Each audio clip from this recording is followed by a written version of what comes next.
హృదయపూర్వకమైన విజ్ఞప్తి. ప్రజాస్వామ్యయుతంగా మనకు నచ్చిన ప్రభుత్వాలను ఏర్పాటు చేసుకుంటాం.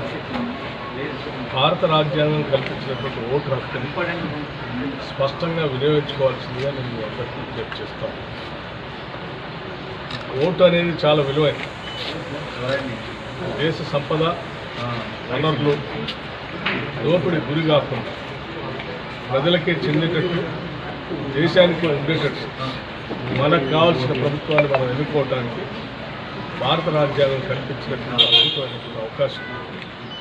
ఈ అవకాశాన్ని కోల్పోతే మన సంపదని, మన ప్రజాస్వామ్యాన్ని, మనకున్నటువంటి దేశ యొక్క పునాదులు కూడా మనం కోల్పోయే ప్రమాదం. అందుకోసమే ప్రతి పౌరుడు కూడా తన ఓటు హక్కును వినియోగించుకొని ఈ దేశ ప్రజాస్వామ్యాన్ని, భారత రాజ్యాంగాన్ని, మన ఆస్తుల్ని, మన సంస్థల్ని, మన వ్యవస్థల్ని, మన వనరుల్ని కాపాడుకోవటం కోసం మనకు కావాల్సిన ప్రభుత్వాన్ని ఎన్నుకోవాల్సిందిగా వారందరికీ నేను హృదయపూర్వకంగా విజ్ఞప్తి చేస్తాను. లౌకికవాదం మన జీవన విధానం. లౌకికవాదం మన జీవన విధానం. ప్రజాస్వామ్యం మన పునాది.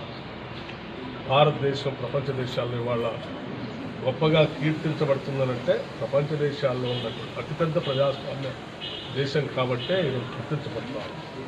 అటువంటి ప్రపంచ దేశాల్లో పేరెన్ని కలిగిన ప్రజాస్వామ్య పునాదులు నిలబెట్టుకోవడం కోసం ప్రతి ఓటుని ఒక ఇటుకలాగా దీన్ని వాడుకోవాల్సిందిగా ఉద్దేశిస్తూ సందేశం.